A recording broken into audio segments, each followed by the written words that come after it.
আলী রাদিয়াল্লাহু তাআলা আনহু হাদিসকে সামনে রেখে বলতেন, আমি লজ্জিত হই কোন ইমানদার মুসলিম যখন মানুষের কাছে প্রত্যাশা করে, তার অর্থই হলো সে আল্লাহর কাছে চাইতে পছন্দ করে না। যে আল্লাহর কাছে চাইতে পছন্দ করে, মানুষের কাছে চাওয়ার তার প্রশ্নই আসে না।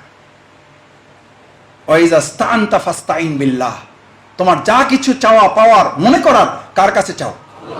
আল্লাহর কাছে চাও। জুতার ফিতা চাওয়া যাবে আল্লাহর কাছে, কিন্তু প্রাণ ভিক্ষা রাষ্ট্রপতির কাছে করা যাবে? এত সহজে যত নাই বলা যায়, এরকম পরিস্থিতির মুখোমুখি হলে তত সহজেই নাই বলা যায় না। নাই বলার মতো ঈমান তৈরি করার জন্যই আজকে এখানে আপনাদেরকে সমবেত করা হয়েছে, যাতে আমরা ওই পরিস্থিতিতেও নাই বলতে দেখি পারবো ইনশাআল্লাহ। দেখি হাতগুলা। আল্লাহ তাআলা আপনি দয়া করে হাতগুলাকে ঈমানের উপর ইস্তেকামত করার তৌফিক দান করেন। ভাইয়েরা, বায়াতের সামগ্রিকভাবে অর্থ হচ্ছে, বায়াতের তাৎপর্য হচ্ছে সমস্ত ইবাদতগুলো।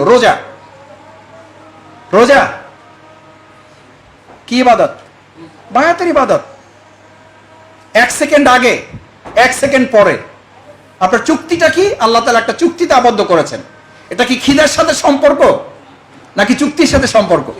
মনে করেন আপনার খিদা একটু কম লাগছে, আপনি সিদ্ধান্ত নেন যে আজকে 6:50 ইফতার, আমি 50-এ করবো না, আজকে আমি 7:30টায় করবো, যেহেতু খিদা একটু কম লাগছে, আমি আরো ঘন্টাখানেক থাকতে চাই। সওয়াব হবে না নষ্ট হবে? কিসের উপরে নির্ভর করছে? এটা চুক্তির উপরে। কিসের উপরে? এটা চুক্তি আমার রবের সাথে, এটা এগ্রিমেন্ট।